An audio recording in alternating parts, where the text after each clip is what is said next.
Syrian rebels have reportedly begun undergoing guerrilla warfare training in Kosovo. They're alleged to be using the same training camps built for the anti-Serb Kosovo Liberation Army, a group previously designated as a terrorist organisation by the United States and even the UN.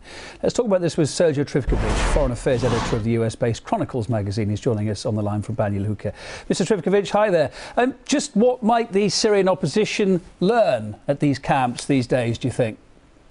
Well, first of all, I don't think they can learn much from the KLA veterans in terms of combat efficiency, because the KLA was singularly unsuccessful in its rebellion against the Serbian security forces until the NATO bombing. They started their terrorist ambushes in '97, they intensified their activities in '98, but all along it was atrocity management that they wanted. For instance, the famous case of Račak, where the combat victims were presented as innocent civilian dead slaughtered by the Serbs. But even during the bombing, the Serbian forces maintained full control over all of the key population centers, and they even kept the roads open.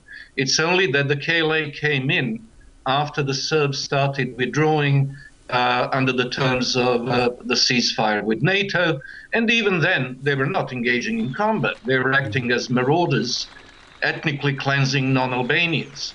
So the first point is that there is nothing to learn in terms of combat efficiency and in terms of actually organizing a successful guerrilla force. Words, though, that have been associated with the KLA, assassinations, terror bombings, is that really the kind of thing that the Syrian opposition wants to be associated with, do you think? Well, it seems that they don't care because I understand that Ammar Abdul Hamid, one of the Syrian opposition leaders who came to Pristina and actually spoke to an AP reporter, said, "We're here to learn." Now, this should be a huge wake-up call for those Syrians who are not supportive of the opposition, especially the minorities, the Alawites, the Christians, either Orthodox or Greek Catholic, the Shiites, the Kurds, and also the moderate Sunni Muslims should remember that if the Syrian rebels learn from the KLA, that means there will be a bloodbath after the fall of Assad, and that there will be no room for anyone but the majority group which subscribes to its extremist credo, whether it is that of Greater Albania in Kosovo or of the Muslim Brotherhood offshoot in Syria. And also looking back in the recent history books and trying to refer it to today and whether anything can be learned. I mean, looking back at Kosovo, a lot of people say it showed that dealing with thousands of men trained, as we've been talking about, in guerrilla warfare to fight authorities, then turns into a peacetime nightmare.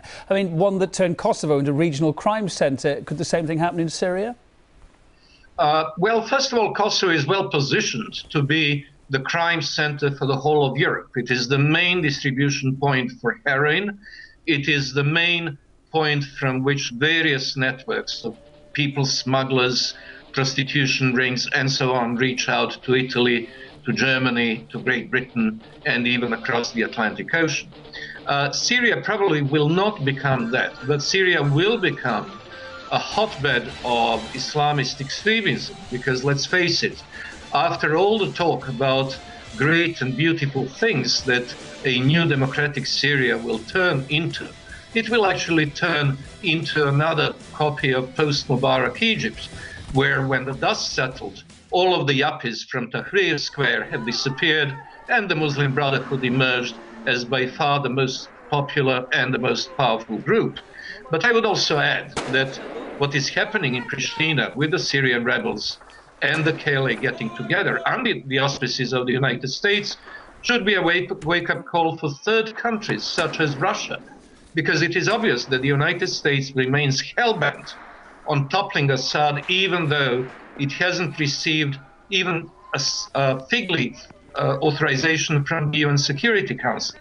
Now we see that the Security Council, with Russia and China as the opponents of the intervention, are being bypassed by the American intelligence services which are obviously behind the arrangements that are being prepared in Kosovo.